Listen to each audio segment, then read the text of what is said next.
म्हणून ज्यांचे आयुष्य सरले त्यास किती औषध दिले तरी उपयोग होत नाही. त्यास एकच आहे, परमामृत सिद्ध पुरुषांच्या तर्फे दिल्या गेलं तर त्याचं मरण हे अमरत्वाला प्राप्त होतं. भगवंता मलाही माहिती आहे की मेलेल्या माणसाला आपण वाचू शकत नाही, अर्जुन म्हणतो. औषध दिलं तरी तो वाचणार नाही. पण समर्थ श्री गुरूंच्या छत्रछायेखाली कसं जावं किंवा मरणही अमर होऊन जाईल असंच जावं, ही कला तर शिकता येईल ना भगवंता. एथ एकची उपेगा जाये परमामृत. एक युक्ती आहे त्याच्यासाठी की परमामृत श्री गुरूंचं जर घेतलं तर अमर होऊ शकतो. भगवंता हे तर नक्की आहे ना, म्हणजे तुझ्याकडून आम्हाला हे सगळं मिळू शकेल असा अर्थ आहे. तैसे राज्य भोग समृद्धी उज्जीवन नोहे ये बुद्धी एत जिवाळा कृपानिधी कारुण्य तुझे. त्याप्रमाणे मला साम्राज्याचा उपयोग घ्यावयास मिळाला. गजात संपत्ती प्राप्त झाली तरी देखील माझ्या या मोहाने व्यापलेल्या बुद्धीला उत्तेजन मिळणार नाही. तो बुद्धीतील उत्पन्न झालेला मोह धातू नाशांसाठी यावेळी एक कृपानिधी आपल्या करुणेचा जिव्हाळाच उपयोगी पडेल. भगवंता राज्यही मिळेल, इंद्रसुख भोगेल, संपत्ती गजांची मिळेल, हत्ती घोडे सगळं काही मिळतील, पण बुद्धीमध्ये जो आज पाप पुण्य हे सगळं मी करायलो हे जोपर्यंत माझ्या मनातून ही गोष्ट जात नाही तोपर्यंत भगवंता उपयोगी नाही. आणि याला फक्त तुमचं परमामृत उपयोगी आहे, दुसरा इलाज नाही. तुमचा जिव्हाळा करुणा उपयोगी पडेल, त्याशिवाय काही उपयोगी होणार नाही. म्हणजे असं म्हणतो मी ऐकेल ऐकेल भगवंता ऐकेल, मारील, राज्य भोगेल, पण माझ्या मनातलं नाही जाणार ना. म्हणजे मी करणारच नाही तुम्हाला पटवून दिल्याशिवाय, असा बोललेलं नाही अर्जुन, असं बोललेलं नाही. किती चालाखीनं बोललेलं आहे. हो य मला राज्यही मिळेल, सगळं काही मिळेल, पण मनात खुटखुट राहीलच की भगवंता की मी पाप केलं, हे मी पाप केलं, हे मी पाप केलं. ऐसे अर्जुन तेथे बोलिला तव क्षण एक भ्रांती सांडिला मग पुनरपी व्यापिला उर्मितेने. याप्रमाणे अर्जुन तेथे बोलला. त्यावेळी त्याचा एक क्षण मोह दूर झाला होता, परंतु पुन्हा त्याची बुद्धी त्या मोहतरंगाने झाकली गेली. पहा माऊलींचं किती बारीक निरीक्षण आहे. माऊली स्वतः चित्रपट असं पाहतायत आणि अर्जुनाच्या मनातील भाव, चेहऱ्यावरचे भावांकन किती स्पष्ट करतायत. काय सायकोलॉजिस्ट आहेत. आपल्याला तर समोर कोण फसवायला हे कळत नाही. पापा फसून गेलं, मला किती चांगला वाटला, काय बदमाश होता. एका क्षणाकरता मोह दूर झाला, कारण भगवंताला पूर्ण समर्पित झाला. पण पुन्हा बुद्धी झाकळली आणि मोहतरंग पुन्हा उत्पन्न झाले असं म्हटलंय. टिप्पा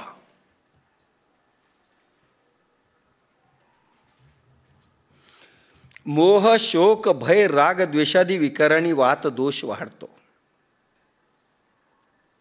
पहा 80 प्रकारचे वात आहेत आयुर्वेदाने सांगितलेले, आणि वाताचे तर पेशंट खूप आहेत. गुडघ्या दुखण्यापासून ते संधिवातापर्यंत, गर्दनशी वातापासून ते सगळे कशा कशाने निर्माण होतात. मोह शोक, जी बाई नेहमीच रडते, पोरासाठी असो की नवऱ्यासाठी असो, दागिन्यासाठी असो की साडीसाठी असो, माडीसाठी असो की घोडीसाठी असो, कशाहीसाठी. मोह, पोरीची आसक्ती, पोराची आसक्ती, पोरगं गेलं शिकायला गेलं. अरे काळ्या पाण्यात नाही गेलं ना, नाही पण शिकायला गेलं, कसं होईल त्याचं. आता खाल्लं असेल की नाही. जी रडत बसते माता ती वात रोगाने ग्रसित असते. शोक भय, नेहमी भीती वाटते कशाची. बाहेर जाताना शेवटी एक लहान पोरगच घेऊन जातात. मी अनेकदा पाहतो काही बायांना कोणीच नाही सापडलं, स्वतःच एक लहान टिल्लू घेऊन जातात ते पायी. कोणीतरी बरोबर असावं आता ते काय करणार आहे? भीती, एकटी कशी जाऊ? मग कोणतरी असावं बरोबर, मग हातभराचं पिल्लूच आपलं बरोबर. इतक्या भीतात. भीती उत्पन्न झाली की वात लहरी उत्पन्न झाल्यामुळे समजा. शोक, भय. आता पहा, वाताच्या पेशंटला आयुर्वेदिक डॉक्टरांनी कसं ट्रीट करावं ते पाहून घ्या जरा. एखादा औषधाने फरक नाही पडत तर समजायचं काय निर्माण व्हायला. आता मग आपलं चर्वंतर पण याच्यात बसतं. खूप खाल्लं तर काय होतं? आपण मरतो की काय? भीती नाही का निर्माण होत? सांगा. अजून क्रोधही निर्माण होतो, दुःखही निर्माण होतं. दुःखही शेवटी वातच निर्माण करतो. शेवटी या भावना लहरी कशात कशात कन्वर्ट होतातच.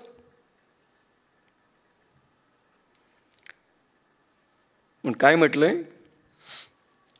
बापासाहेब आयुर्वेदिक डॉक्टर होते. मोह, शोक, भय, राग, क्रोध आला, थरथर थरथर कापायला लागतो माणूस. सायकॉलॉजी वाचून पहा.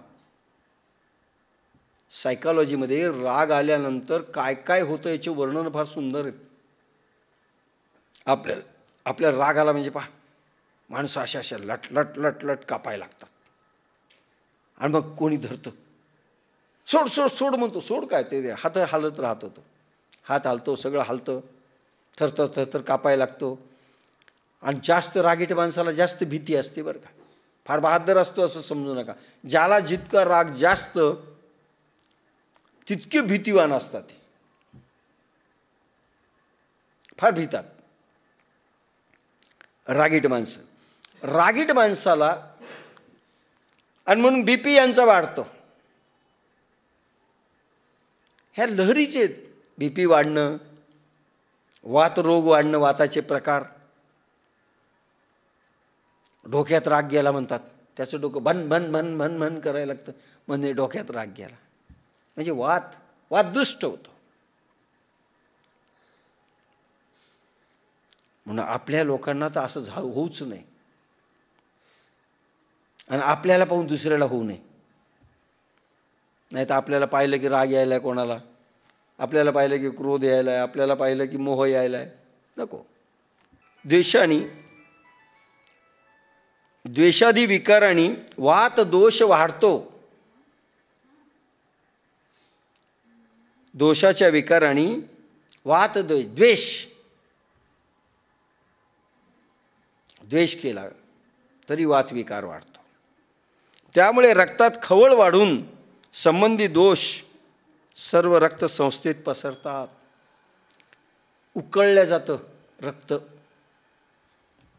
उकळतं एक प्रकारे रक्त. खवळ निर्माण होते. जशा सुनामी लाटा त्या समुद्रात निर्माण होतात, तशा आपल्या रक्तामध्ये अशा लाटा निर्माण होतात. मग त्या हार्ट अटॅककडे नेतात, बीपीकडे नेतात, डोक्याकडे ब्रेन हॅमरेजपर्यंत नेतात, सगळ्या रीतीने नेतात सुनामी लाटा, लहरी. त्यामुळे रक्तात खवळ वाढून संबंधी दोष सर्व रक्त संस्थेत पसरतात व तसलाच मोहादी विकारी प्रवाह मनबुद्धीतून वेगाने धावत असतो.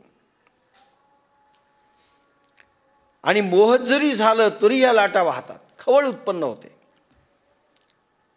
आता क्रोध आला तर डोळे लाल होतात की नाही?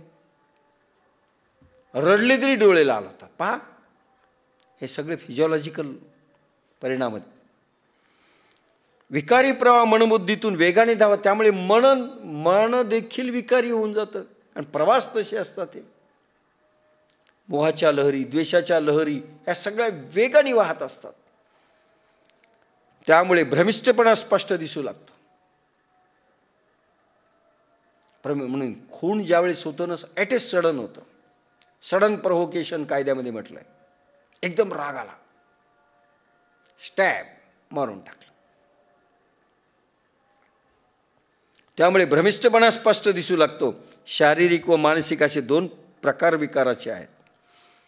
ते परस्परावलंबी आहेत. शारीरिक विकार झाले तर मानसिकता खराब होते, आणि मानसिक विकार बळाले तर शारीरिक विकार खराब होतात. मन आणि शरीर दोन नाहीत. शरीराचा सूक्ष्म भाग मन आहे आणि मनाचा जड भाग शरीर आहे. एक पदर मन आहे, दुसरा पदर शरीर आहे. काही फरक नाही. कोणतंही एक बिघडलं तरी आपण गेलोत कामातून. ते परस्परावलंबी आहेत व त्यातही आगंतुक, साध्य, कष्टसाध्य, याप्य व असाध्य असे प्रकार आहेत. कसे कसे प्रकार आहेत बाप्पासाहेब लिहित आहेत. आयुर्वेदिक डॉक्टर होते. त्यात आगंतुक, अचानक येणारे रोग. आगंतुक, इमिजिएट. सर्दी पडसं झालं अचानक. अरे आत्ता नव्हतं. हो, ज्ञानेश्वरीला बसलो त्यावेळेस नव्हतो, उठलो की सुरू. आगंतुक रोग. साध्य, कष्टसाध्य, काही खूप कष्ट केल्यानंतर निर्माण होणारं, काही सहजगती रोग निर्माण होतात म्हणजे ह्या विकाराणी. व असाध्य, काही असाध्य रोग आहे जे जातच नाहीत, असे प्रकार आहेत. अर्जुनाच्या मोहग्रस्त भ्रमिष्ट अवस्थेबरोबर श्री भगवान ज्ञानेश सुंदर समर्पक रूपक देतात. मोहग्रस्त भ्रमिष्ट अवस्था. तब क्षण भ्रांती सांडिला, मग पुनरपी व्यापिला उर्मी येणे.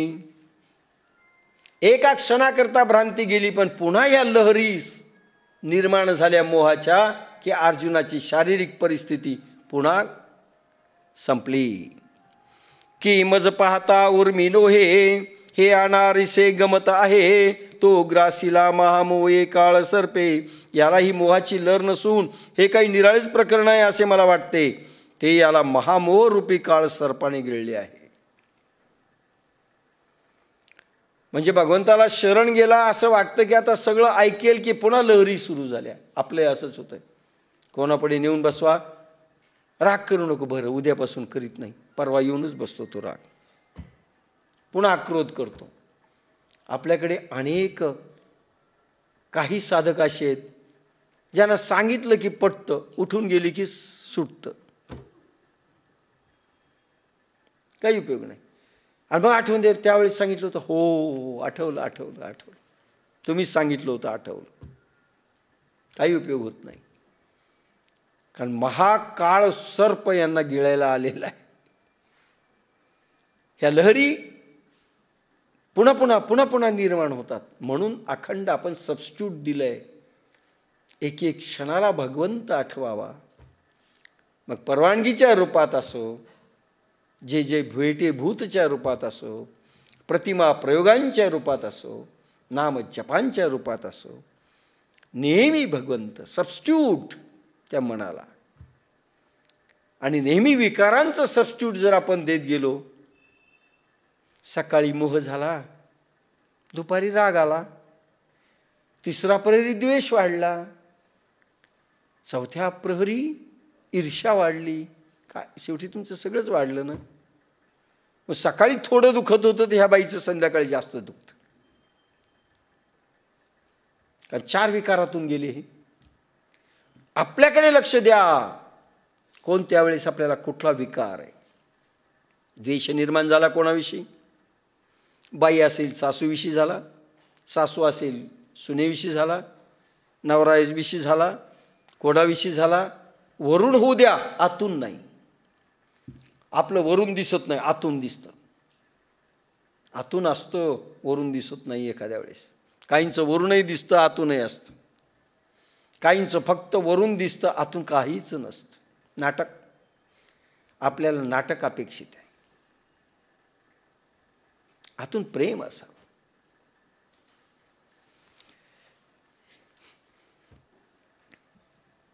म्हणजे एखाद्याला म्हणजे नेहमीच नाही नाटक करायचं. म्हणजे एखाद्याला शिक्षा द्यायची असेल, त्याला ठीक करायचं असेल, नीट करायचं असेल तर वरून नाटक करावं. पण आतून आपण हे होऊ नये.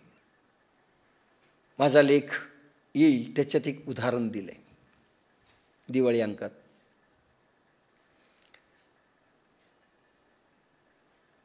एकदा गौतम बुद्ध रस्त्याने चालले, शिष्य बरोबर होते. आनंद प्रमुख शिष्य त्यांचा बरोबर होता. एक व्यक्ती रस्त्यात अशी भेटली ज्यांनी खूप शिव्या द्यायला सुरुवात केली गौतम बुद्धांनी, की आनंदचा इतर शिष्यांचा राग अनावर झाला. आनंदनी परवानगी मागितली. बनते, ते गुरुला बनते म्हणायचे की परवानगी द्या, याला जरा नीट करतो. गौतम बुद्ध जे शांत होते ते हसायला लागले आनंदकडे पाहून. दोघांनाही आश्चर्य वाटलं. आनंदलाही आश्चर्य वाटलं, राग येण्यापेक्षा हे हसायलेत आणि ते माझ्या वाक्यावर. आणि जो शिव्या देत होता त्यालाही आश्चर्य वाटलं. हसायला काय झालं? त्याला वाटलं जरा राग तरी यावा नो. तर म्हणले, आनंद तू बोलला त्याच्यामुळे मला हसू येतं. म्हणजे ते बोलला त्याचं काहीच नाही आणि मी बोललो त्याचं हसण्यासारखं याच्यात काय? अरे त्यांनी सांगितलं मी याच्याकरता हसलो की राग त्याला आला, शिव्या तो देतोय, बरोबर आहे की नाही? शिव्या तो देतोय आणि तू स्वतःला जाळून घेतोय. ते म्हणे मला नाही समजलं याचा अर्थ. शिक्षा तू भोगतोयस म्हणले, शिव्या तो देतो आणि शिक्षा मात्र तू भोगतो. म्हणे मला अर्थ नाही समजला. अरे बाबा, तो शिव्या देतोय आणि राग तुला आला. राग येणं म्हणजे तू स्वतःला काडी लावून घेणं, स्वतःला जाळून घेणं. शिक्षा कोणाला झाली? तुला झाली. म्हणून येऊ नये असे मोहांच्या लहरी आहेत. आपल्याला राग येतो दुसऱ्याचा, येऊच नाही, वरून यावा, आतून नाही. कारण शिक्षा आपण आपल्याला घेत असतो. तो का बोलला, तो का बोलला, त्याने असं बोलायला नको होतं. कोणाला शिक्षा व्हाय ते आपल्याला. कोण भोगतो शिक्षा? आपण. तो मस्त खात असतो. घिसडी लोकांसारखं आयुष्य पाहिजे. माहिती आहे की तुम्हाला घिसडी? आजकाल पाहिले नसतील. कधी कधी पाहते लोहारासारखं असं ठोकत राहतात. रोज संध्याकाळी मारामारी करतात, भांडतात, डोकं फुटतं. पण दुसऱ्या दिवशी दोघेही पुन्हा काम करतात. त्यांच्या लग्नामध्ये तर हमखास मारामारी होते. डोके फुटतात पण सगळे मिळून नंतर जेवत बसतात पट्ट्या गिट्ट्या बांधून. कायच तिथं प्रज्ञ लोक आहेत. मला फार आनंद वाटायचा त्यांच्याकडे पाहून. हे जर योगी झाले, आहा हा हा, त्यांना सिद्ध गुरु भेटायला ताबडतोब विसरणं सोपं नाही हो. रागाला ताबडतोब विसरणं काय कमांड आहे म्हणलं यांची.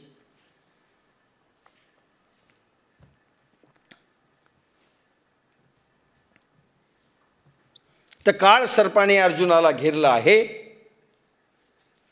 क्षणिक मोह गेल्यासारखा वाटतोय पण लगेच येतोय. आपले असंच होतं. म्हणून आपल्याला देखील भगवद्गीता उपयोगी आहे. आपल्याला आपल्याला तर सर्पाची गरज नाही हो. साधं कोणी रागाने पाहिलं तर आपण रागाने त्यानं का पाहिलं? हा राग आपला कित्येक दिवस राहतो.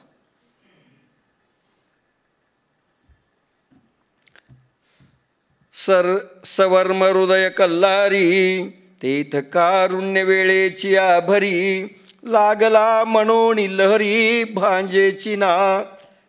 याच्या देहातील मर्मस्थान जे हृदय कमळ, त्या ठिकाणी करुणेची भरती आलेल्या वेळी महामोहरूप काळ सर्पाने दंश केला म्हणून वारंवार लहरी येऊ लागल्या. त्या उतरणे शक्य होईल काय? त्या लहरी थांबतच नाही.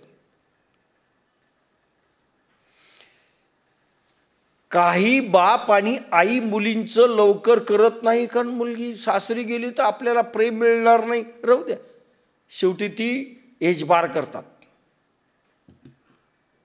एजबार का? मोहरूपी लहरी यांना हे करतात. नको पटकन जाईल, तिचं लग्न केलं तर, राहू द्या राहू द्या, अजून लहान आहे. मोहरूपी लहरी. असंच इथे काय आहे की हृदयामध्ये करुणेची भरती आली. करुणा ही पण लहर आहे. मोह हा करुणा वेगळा. हा इथे करुणा जी अर्जुनाला उत्पन्न झाली ती बुद्धांची करुणा नाहीये, महावीरांची करुणा नाहीये, शंकराचार्यांची आणि ज्ञानेशांची करुणा नाही.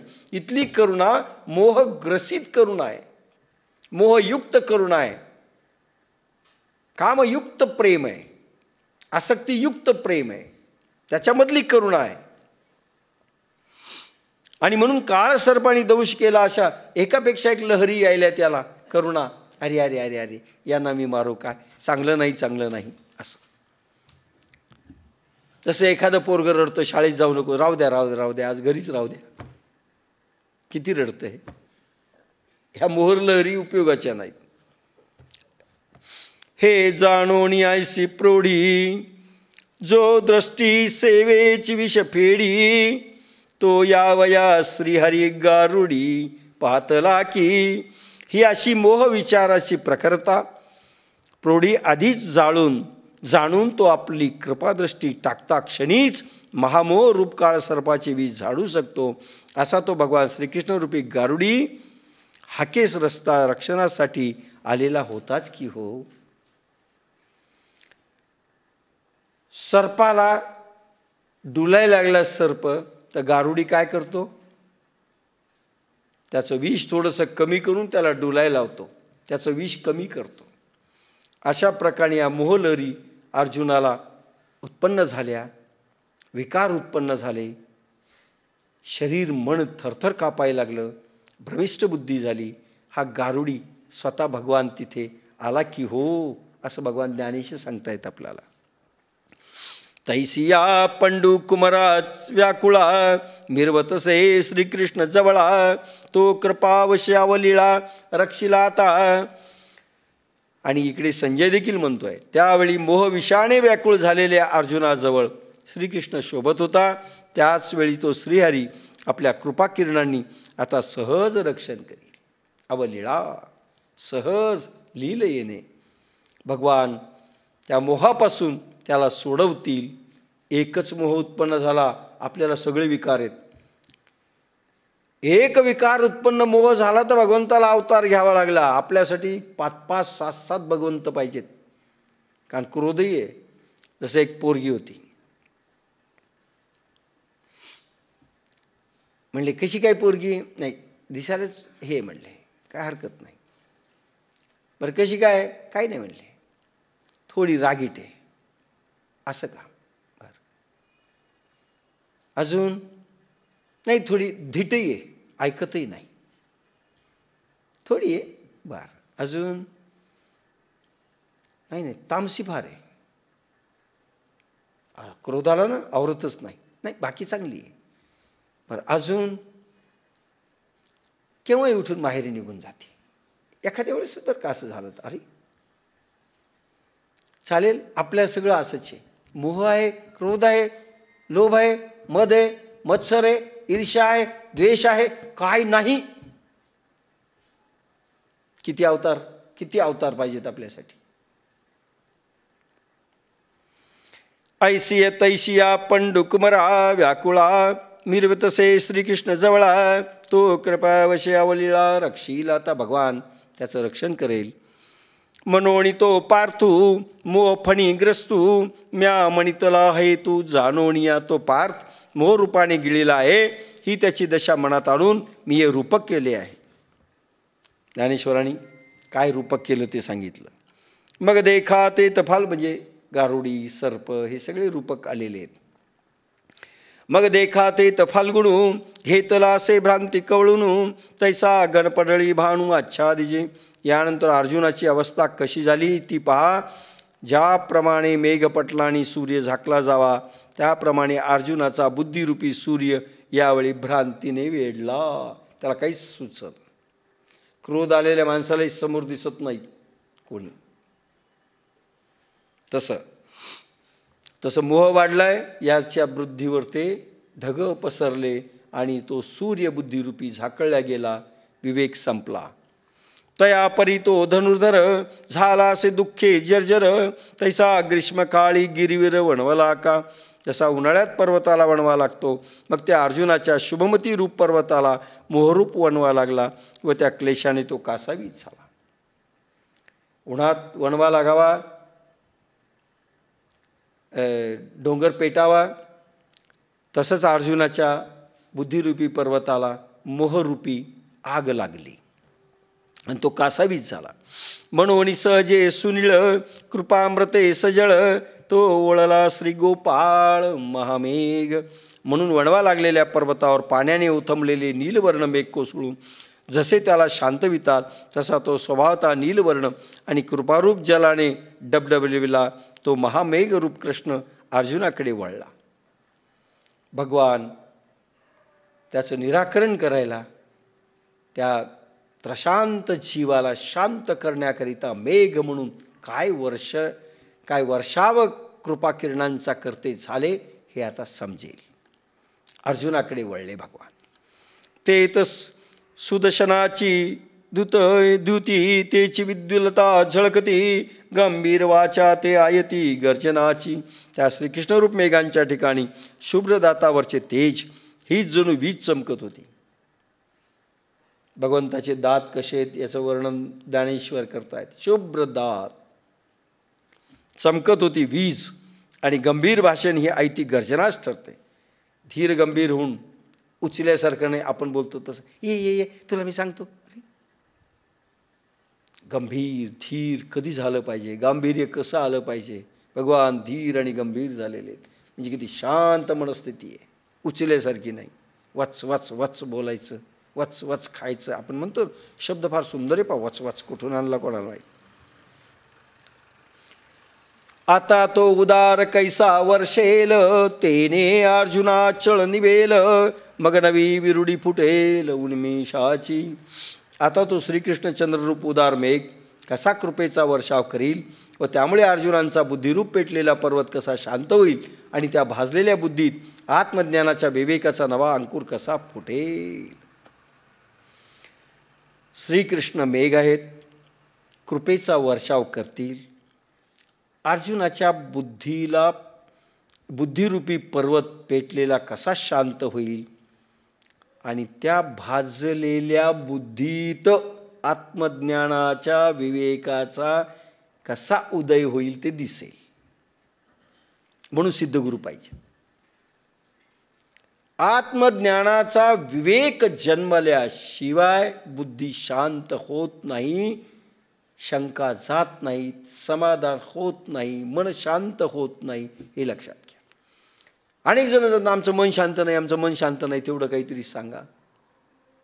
आत्मज्ञानाचा उदय, विवेकाचा जन्म जोपर्यंत होत नाही तोपर्यंत न शांती, न सुख, न समाधान, न काही. आणि म्हणून सिद्धगुरूची आवश्यकता आहे. शब्दांसाठी नव्हे तर आत्मज्ञानाची अनुभूती, प्रगटीकरण त्या बुद्धीमध्ये दैवी शक्तीचं उद्बोधन जोपर्यंत होत नाही आणि विवेक जन्म घेत नाही, तो बुद्धीमध्ये घेतो. विवेक काय ते थोडंसं आलेलं आहे मागे, आता इथे नाही सांगत, जसं येईल तसं सांगेल. तो विवेक जन्म घेतला पाहिजे. ते कथा ऐका मनाची आराणुका ज्ञानदेव म्हणे देखा निवृत्तीदास. ही कथा मनबुद्धीच्या समाधानाकरिता सावधान चित्ताने ऐका असे निवृत्तीदास ज्ञानेश्वर महाराज म्हणाले. पुढील सगळे प्रसंग कसं ऐका? तुमचंही मन अशांत असेल तर शांतीसाठी ऐका. सावधान चित्ताने ऐका. श्रवण जे मी कॅसेटमध्ये आलंय माझ्या, मज हृदयी सद्गुरू ह्या कॅसेट पहा लावून, त्याच्यामध्ये श्रवण काय असतं ऐकलंय, त्या चित्ताने ऐका. जी बाई, जो पुरुष हालचाल थोडी करत नाही, वळवळ चळवळ करीत नाही, तो श्रवण करू शकतो. एकही वळवळ वळवळ करीत असाल तर चंचल असलेल्या मनामध्ये एक एक शब्द माझा रुजणार नाही, एक एक शब्द रुजणार नाही. मग तुम्ही स्वतःचा अर्धवट घालाल. ऐका ती कॅसेट, श्रवण त्या प्रकाराने ऐकावं असं माऊली म्हणतात. श्रवण, मनन आहे की नाही, निधिध्यासन, या सगळ्यावर बोललोय मी.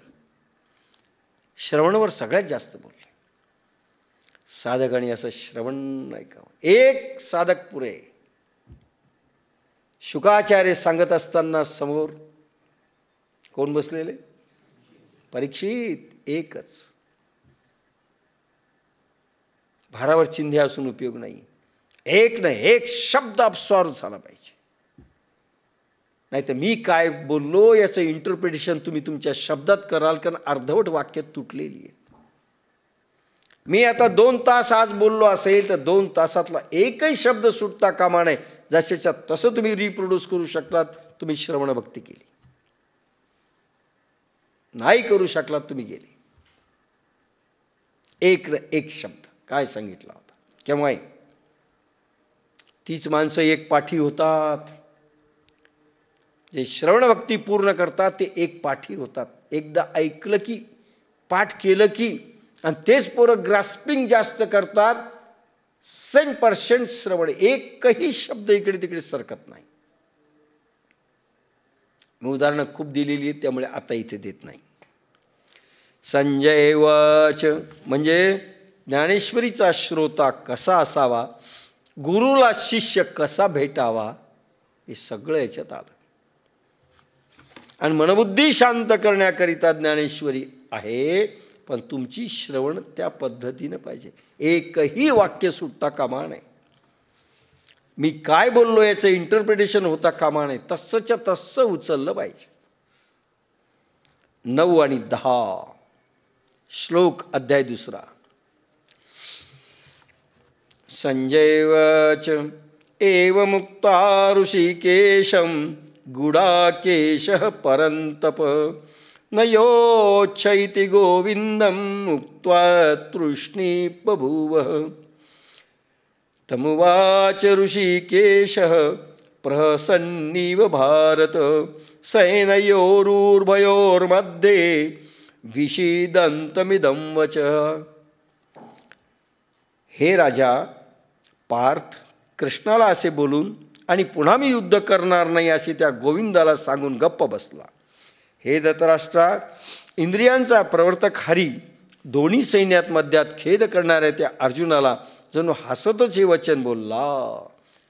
संजय म्हणाला, पार्थ बोलून थांबला म्हणे युद्ध नको मला, सेनेत त्या शोकाकुला देव हसत बोलला.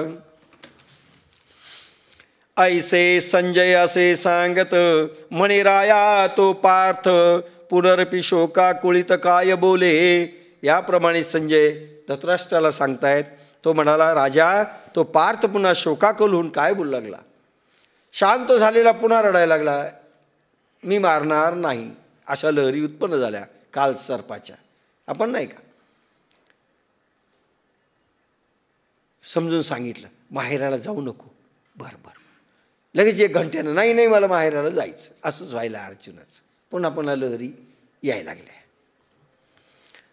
ऐके सखेद बोले कृष्णा ते, आता वाळवावे तुम्ही आते, मी सर्वथान झुंजे येथे भरवसेनी. ते ऐक. तो खिन्नतेने श्रीकृष्णास म्हणाला, आता आपण मला युद्ध करण्याविषयी कोणत्याही प्रकारे भीड घालू नका. येथे मी निसंशय युद्ध करणार नाही. एक इंटरव्ह्यूला पोरगं गेलं. इंटरव्ह्यू होता. MSCचे लोक बोलवले होते. हा MCOMचा गेला. इंटरव्ह्यूवाल्याने पेपर तपासले. अरे काय म्हणले, काय शिकलास? MCOM. तुला माहिती आहे ना म्हणले की हा इंटरव्ह्यू कोण्या लोकांचा? माहिती आहे म्हणले. कोणाचा आहे म्हणले? MSCच्या लोकांचा. मग तू का आला? हे सांगायला आलो, आपल्या भरोशावर राहू नका. तसं अर्जुन म्हणतो, भगवंता आपल्या भरोशावर राहू नका, आपण आता युद्ध करणार नाही. आधी म्हणलं बरं का, सगळं ऐकतो सगळं करतो, पण लगे पुन्हा लहरी निर्माण झाल्या. आपल्या भरोशावरच राहू नका. निसंशय युद्ध करणार नाही.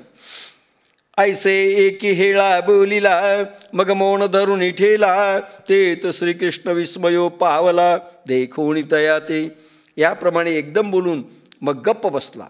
त्याची ती अवस्था पाहून भगवंतास आश्चर्य वाटले. गप्प बसला. बस नाही करणार म्हणजे करणार नाही, आपल्या भरोशावर राहू नका, तुम्ही ते युद्ध काही करा. भगवान हसू लागले. मग आपुलिया चित्ती म्हणे, आपण असतो तो राग आला असतो, मूर्ख कुठचा. भगवान हसतायत. धीर गंभीर जी माणसं असतात ना, सामर्थ्य संपन्न, शांत असतात कुठल्याही परिस्थितीत. म्हणजे आपणही असं राहायला पाहिजे. निदान नाटक तर दाखवा आपण धीर गंभीर आहेत, शांत आहे. मग आपुलिया चित्ती म्हणे, येत हे काय आदरिले येणे, अर्जुन सर्वथा काही नेणे काय कीजे. भगवान आपल्या मनात म्हणतात, या ठिकाणी याने हे काय आरंभिले आहे.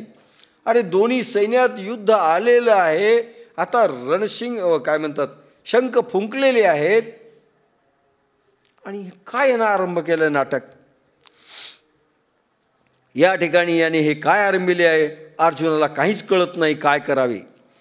हा उमजे आता कवणे परी, कैसे निधीर स्वीकारी, जैसा ग्रहाते पंचाक्षरी अनुमानी का. हा आता कोणत्या उपायाने उमगेल, कशा रीतीने धीर करील, जसा का मांत्रिक पिशाच्याला घालविण्याच्या युक्तीचा शोध घालतो.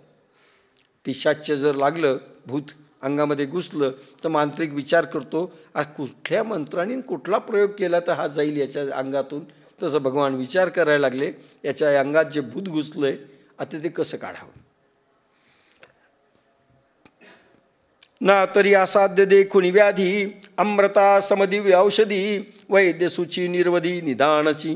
किंवा असाध्य रोग पाहून वैद्य जसा शेवटचा उपाय म्हणून अमृततुल्य अशा दिव्य औषधीचे तात्काळ सूचीभरण इंजेक्शन देतो. टिपा 86. रोग्याची गात्रे शिथिल झाली. वर्णन आता मी जास्त करणार नाही, फक्त ऐका. रोग्याची गात्रे शिथिल झाली, हालचाल बंद पडली, बेशुद्धी आली, कंठाच्या खाली औषध उतरत नाही अशी स्थिती आली, प्राणोत्क्रमणाची लक्षणे दिसू लागली, प्राण जाईल की काय. अशा कठीण प्रसंगी अतिशय त्वरेने त्याच क्षणी प्राणरक्षण करणारी जी दिव्य औषधी रक्तातून परमाणू शरीरात पसरवली जात असे, या क्रियेस आर्यवैद्यकात सूचीभरण म्हटले आहे. ही अनुभवी परंपरा आहे. येथे भगसूचीभरण आहे, गुरुशक्ती संक्रांत आहे. सूचीभरण म्हणजे इंजेक्शन. कोणतं इंजेक्शन द्यायचं. पूर्वी आयुर्वेदामध्ये सूचीभरण म्हणत होते. समजा प्राणकंठात हे झालाय, मरायला टेकलाय, काय करावं. अशा वेळेस आयुर्वेदामध्ये काही औषधं आहेत पहा, काही मात्रा आहेत अशा. सुवर्णसूत शेखरापासून ते अशा काही मात्रा आहेत. त्या जर अशा हे करून दिल्या, त्या भस्म जी अशी काही भस्म आहेत ते असे जर दिले, हिरक भस्म आहे, मौक्तिक भस्म आहे, सुवर्ण भस्म आहे, ह्या मात्रा जर काही दिल्या, महायोगराज गुगुळ आहे, अशा काही दिल्या तर थोडा वेळपर्यंत तो माणूस हे होतो. असाच एक म्हातारा बिमार पडला. आयुष्यात कधी देवदेव केलं नाही, पैसा सगळा स्वतःजवळ होता. पोरांना वाटलं कुठे ठेवलंय पुरून सांगावं म्हाताऱ्याने, म्हणून फार प्रयत्न चालला. प्रत्येकाला त्यांनी जवळ बसवायचं, त्याला वाटेल, आणि प्रत्येकजण चौघही जवळ बसायचे. एकट्याला सांगल तेच मारील डल्ला, असं सगळे विचारत होते. आणि शेवटी त्याची वाचा गेली आणि मरायला टेकला. त्याच्यानंतर ओ ओ असा लागला करायला तो. अरे म्हणले आता याला काहीतरी सांगायचं आहे, कुठंतरी पुरलेलं धन सांगेल, काय सांगेल. सगळे म्हणले आणा वैद्याला, काय रुपये लागते ते लागतील ते लागतील, हिरक भस्म किंवा असं काहीतरी द्या. किती मात्रा दिली की हा थोडा बोलला पाहिजे, काहीतरी दाखवील. त्याला दिली मात्रा, ते बोलायला लागलं थोडंसं. गाढवांनो, ते हे वासरू फडा खातंय ना, कुठे गेली तुमची अक्कल. सगळ्यांचे तोंड उतरले, कारण वैद्याने जे पैसे घेतले त्या फड्यापेक्षा कितीतरी पट होते. असं सगळं आहे. सूचीभरण म्हणजे मरणाऱ्या रोग्याला जिवंत करण्याकरिता खास इंजेक्शन आयुर्वेदामध्ये जे काही होते, आणि आजही काही 3-3 हजाराची इंजेक्शन हार्टला दिले जातात ना, 4-4 हजार 5-5 हजार वाचवण्याकरिता अशी इंजेक्शन दिले जातात. त्याप्रमाणे श्री गुरु शक्ती संक्रांत पद्धतीचं ट्रान्समिशन ऑफ पॉवरचं इंजेक्शन देतात. स्वतःची शक्ती सूचीभरण पद्धतीने आयुर्वेदामध्ये जसं ट्रान्सफर होते, श्री गुरु आपली आत्मशक्ती ट्रान्सफर ज्यावेळेस करतात त्याच वेळेस मोहाच्या लहरी शांत व्हायला लागतात. दिव्य औषधी श्री गुरु देतात. तात्काळ सूचीभरण देतो. तैसे विवरित असे श्री अनंत या दोही सैन्यात जया परिपार्थ भ्रांती सांडी. त्या वैद्याच्या इंजेक्शनप्रमाणे ज्या उपायाने अर्जुनाची भ्रांती, बुद्धीतील भुरळ, मोह, अविद्या हा असाध्य रोग जाईल, अशी युक्ती त्या दोन्ही सैन्याच्या मध्यभागी भगवान शोधत होते. कोणत्या प्रकारचं इंजेक्शन द्यावं याचा विचार भगवान करत होते. कोणते शब्द आता आणावेत, कशी शक्ती फेकावी, कशा कशा माध्यमातून फेकावी, कोणत्या पद्धतीनं फेकावी, भगवान विचार करू लागले. वैद्याप्रमाणे ते कारणमणी धरिले, मग सरोष बोलो अधरिले. जैसे मातेची आकोपी थोकले स्नेहाती. पार्थाच्या या असाध्य अशा भ्रांती रोगाचे कारण ठरवून ते भगवान क्रोध आल्यासारखे बोलू लागले. ज्याप्रमाणे आईच्या रागावण्यात गुप्त रूपाने स्नेह असतो.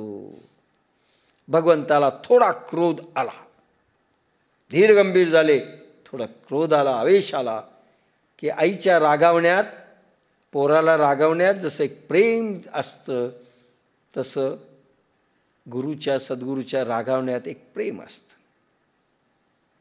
आम्ही बाप्पासाहेबाला विचारायचो, बाप्पासाहेब कधी कधी म्हणालो, तुम्ही आम्हाला किती बोलले हो आणि ह्या लोकांना काहीच बोलत नाहीत तुम्ही, त्यांना किती गोड बोलता.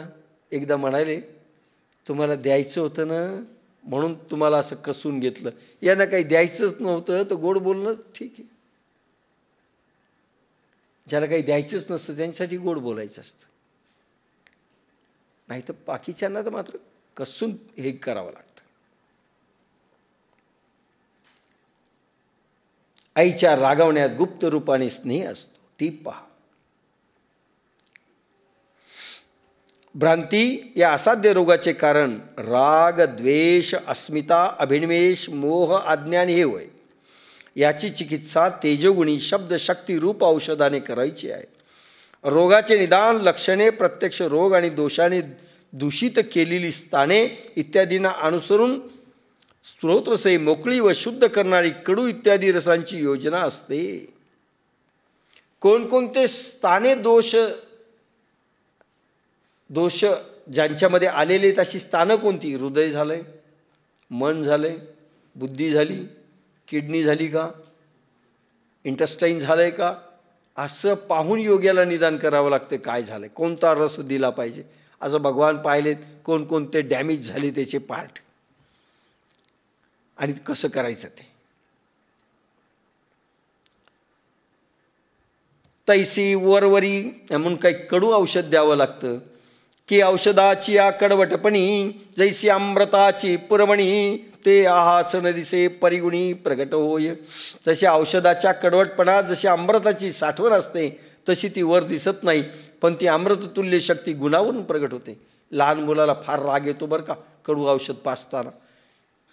इतकं शेवटी आई ती नाक दाबते, पाय असे याच्यावर ठेवते आणि तोंड हे करून बळजबरी हे करते. काय राग येत असेल त्याला.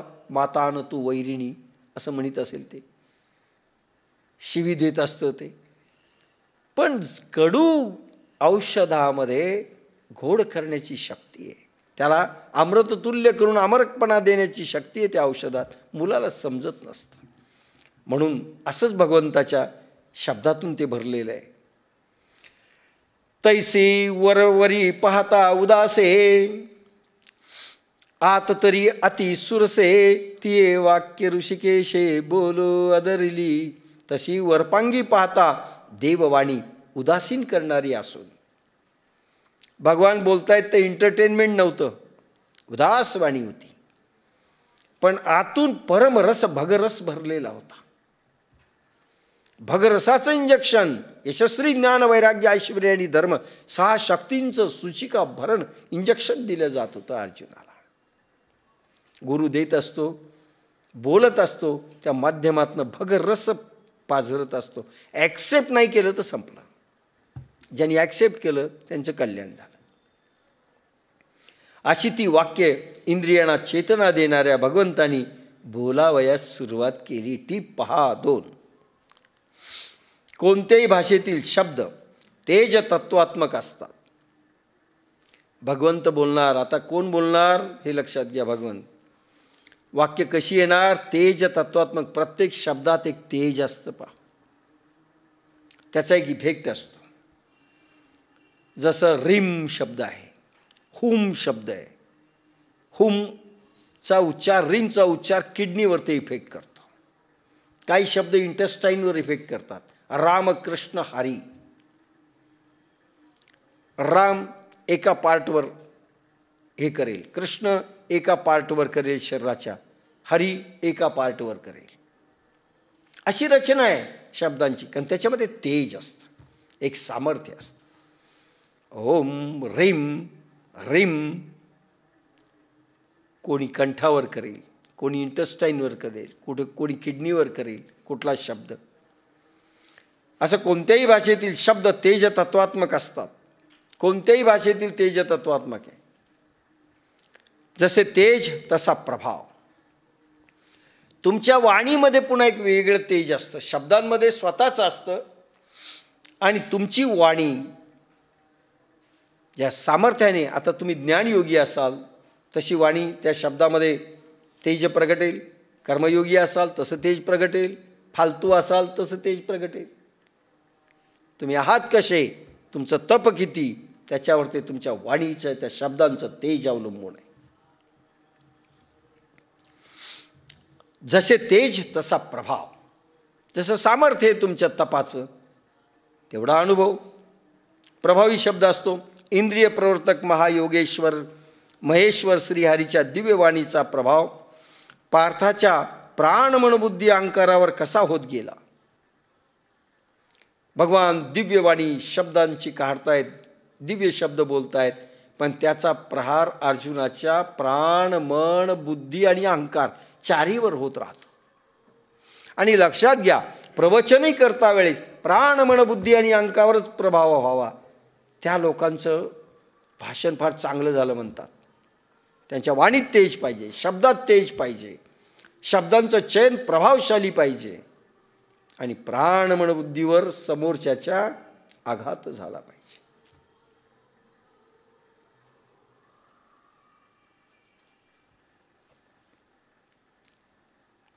पार्थाच्या प्राण मनबुद्धी अहंकारावर कसा होत गेला हे गीता ज्ञानेश्वरी सर्वत्र दिसेल.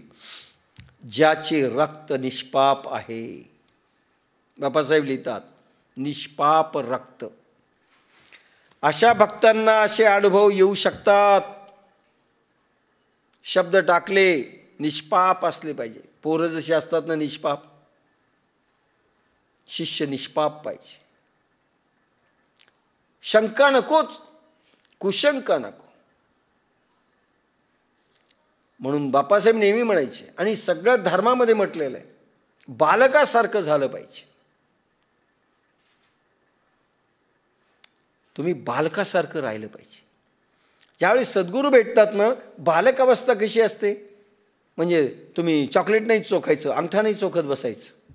सगळे अंगठे चोखायलेत का, आम्ही बालक झालोत. नाही, रांगायचं नाही. असं रांगायला लागलोत का, बालक तुम्ही म्हणले ना. आणि बाटल्या नाही आणायच्या दुधाच्या प्यायला, त्याला म्हणत नाहीत. आणि आनंदरावला सारखे चॉकलेट नाही मागायचे. चॉकलेट चॉकलेट चॉकलेट का, तर आम्ही बालक झालो. तसं नाही. बालकासारखी मनोभूमिका, मनोवृत्ती निष्पाप, निष्पाप असतात ते. अंतःकरण निष्पाप पाहिजे. छक्के पंजे नको. छक्के पंजे पिक्चर पाहून येऊ नका. निष्पाप. जे सांगितलं त्याच्यावर ते भरोसा, शंका नको त्याच्यावर. बायांना थोडं लवकर जुळतं, काही बायांना बरं का, सगळ्यांना नाही. कारण आजकाल बाया पुरुषाच्याही वर गेल्यात. सगळ्या बायांना हे असतं, हे खोटं आहे. आताची सिरियल पहा, बाप रे काय बाया आहेत. अफलातून ज्यांचे रक्त निष्पाप आहे अशा भक्तांना असे अनुभव येऊ शकतात. ताबडतोब प्रवचन. प्रवचनाचाच अर्थ काय? प्रवचन प्रकर्ष पावलेले वचन. प्रवचनाचा शब्दशः अर्थ प्रकर्ष पावलेले वचन. प्रकर्ष, प्र म्हणजे वर, कर्ष वर ओढले गेलेले. कर्षण गुरुत्वाकर्षण शब्द आहे ना, म्हणजे ओढलेल्या जाणे. प्रभूकडे ओढल्या जाणारे शब्द, प्रभूकडे नेणारे शब्द, प्रभूची अनुभूती देणारे शब्द, प्रकर्ष पावलेले वचन. आकर्षित करणारे वचन. श्रोते सगळे झोपायले, प्रवचन नाही, झोपेचा प्रयोग आहे असं समजायचं.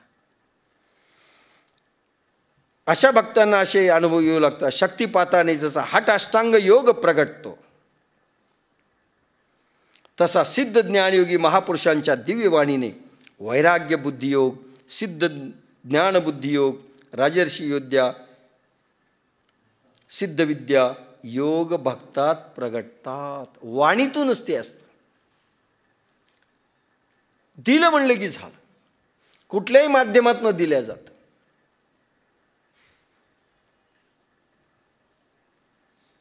आम्हालाही काही बाप्पासाहेबांनी मंत्र दिला नव्हता आणि मी तुम्हाला काही दिलेलं नाही. नाही दिला आम्ही तुम्हाला. फक्त सांगितलं बसा, संपलं एवढंच ना. बसा ह्या शब्दांमध्ये सगळी पॉवर आली. ती साधकांच्या याच्यावर ते इफेक्ट करते. कोणाच्या डोक्याला स्पर्श केला असेल, संपलं, ट्रान्समिट होऊन जाते ती. एवढी शब्दांमध्ये पॉवर असते. मंत्रच दिला पाहिजे, असे कान फुंकलेच पाहिजेत, नारळ घेतलं पाहिजे, पैसे हिसकून घेतले पाहिजेत आणि कानात फुर असं केलं पाहिजे, कान्या मान्या कुर मै तेरा गुर, असं काही नाही. इंद्रियांना चेतना देणाऱ्या भगवंतांनी आता बोलावयास सुरुवात केली. श्री भगवान वाच. 11वा श्लोक, 2रा अध्याय. अशोचान्वन शोचस्त्वं प्रज्ञावादांश भाषसे गता सुनगता श्रुंश्र ज्ञानुशोचन्ति पंडितः. तू शोक करण्यास योग्य नसलेल्यासाठी शोक केला आहेस आणि प्रज्ञावंतासारख्या गोष्टी सांगतोस. आत्मानुभवी मेलेल्याविषयी आणि जिवंतविषयी असा शोक करत नाहीत. श्री भगवान म्हणाले, आशोच्याचा शोक करिसी, ज्ञान बोलई बोलसी, मेल्या जित्याविषयी शोक ज्ञानी करती ना देख. आता भगवंतानी तोंड उघडले आणि भगवान काय बोलते झाले. मग अर्जुना ते म्हणितले, आम्ही आजी हे नवल देखिले, हे जे तुवा येतो आदरिले माझारीची. मग भगवान अर्जुनास म्हणाले, आम्ही आज एक आश्चर्य पाहिले आहे. या ऐन युद्धाच्या वेळेमध्येच तू जे आरंभिले ते काय? आजी नवलाव झाला, एक ओवी आलेली माऊलींची, त्या टाईपची आहे. मग अर्जुना ते म्हणितले, आम्ही आजी हे नवल देखिले. अरे मी नवल पाहिलो युद्धभूमीत, आता रणांगणातच युद्ध सुरू होणार आणि त्यावेळेस हे काय नाटक सुरू केलंस अर्जुना? काय आरंभिलंय? तू जाणता जरी म्हणविशी, परी नेणवी तेण सांडिसी, आणि शिकवू म्हणो तरी बोलसी बहुसाल नीती. तू वर आपल्याला ज्ञानी अनुभवी समजतो, आपल्याला लागू करा सगळे वाक्य. आपणही असेच अर्जुन कुठल्याही वेळेत झालेलो आहेत. केव्हाही संभ्रमात पडतो आपण, केव्हाही कोणी बोलू आपल्याला काही, की आपण संभ्रमात करावं की न करावं. ज्ञानेश्वरीला जावं की न जावं, साधनेला जावं की न जावं, याच्यात तर फारच पडतो. हा खावं की न खावं तिथं संभ्रम नाही, झोपावं की न झोपावं तिथं संभ्रम नाही, शिवी द्यावी की नाही द्यावी त्याला संभ्रम नाही, टोचून बोलावं की नाही त्याला संभ्रम नाही. हा ज्ञानेश्वरीला जावं की नाही संभ्रम आहे. काय करू, वेळ आहे की नाही याला संभ्रम आहे. तू तर आपल्याला ज्ञानी अनुभवी समजतोस, पण अज्ञानपणाला सोडित नाही, स्वतःला ज्ञानी समजतोस. अर्जुना, कारण ज्ञानासारख्या गोष्टी केल्या ना, आणि अज्ञानपणाला सोडत नाहीस. इतक्यावरही तुला तुझ्या हिताची गोष्ट शिकवावी असा मी विचार करीतो, तर तूच आम्हाला धर्मनीतीच्या गोष्टी सांगतोस.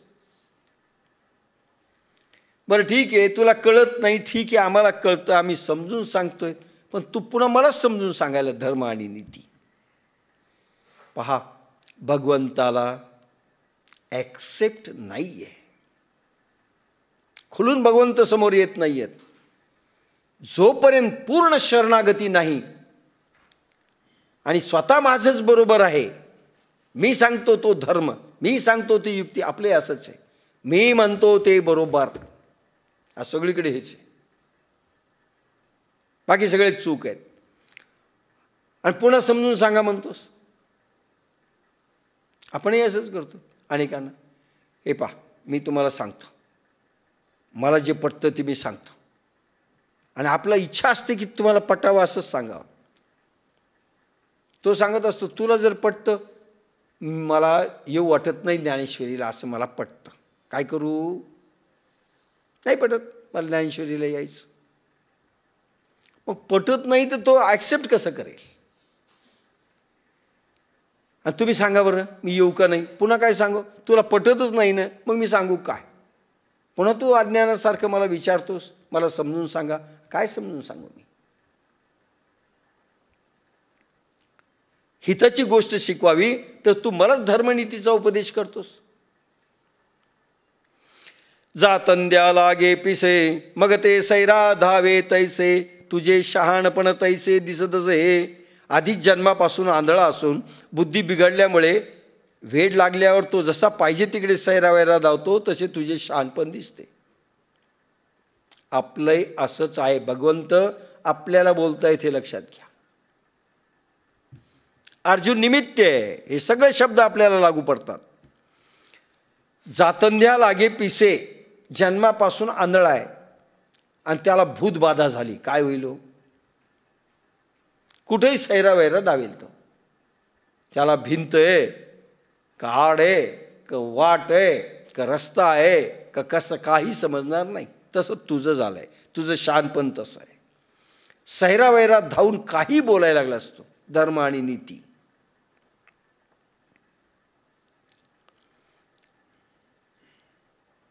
तू आपणा ते तरी नेणसी, परी ह्या कौरवा ते शोचू पासी, हा बहुविस्मयामासी. पुढत पुढती तू आपल्या शरीरात असलेल्या आत्म्याच्या स्वरूपाला जाणत नाहीस, पण या कौरवासाठी शोक करू पाहतोस. या तुझ्या भावनेविषयी आम्हाला वारंवार फारच आश्चर्य वाटते. काय छान उभी. तू आपल्या शरीरात असलेल्या आत्म्याच्या स्वरूपाला जाणत नाहीस.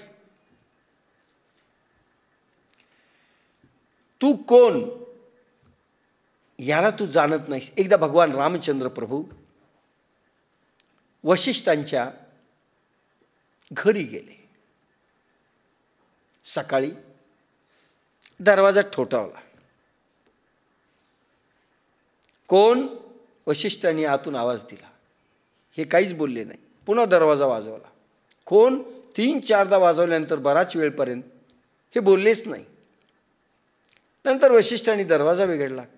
अरे राम, अरे तुम्ही आलातच, तू सांगत नाहीस, तू कोण आहेस, सांगायचं ना मी राम आहे. ते म्हणे तुम्ही कोण असा प्रश्न विचारल्यावर मी हाच तर प्रश्नाचं हे करायला आलो. मी कोण तुम्ही सांगा. मी कोण, नाव सांगू राम, ते शरीराला नाव आहे, आत्म्याला आहे का. तुम्ही कोण असा प्रश्न विचारल्यावर ज्याचं उत्तर माझ्याकडे नाही,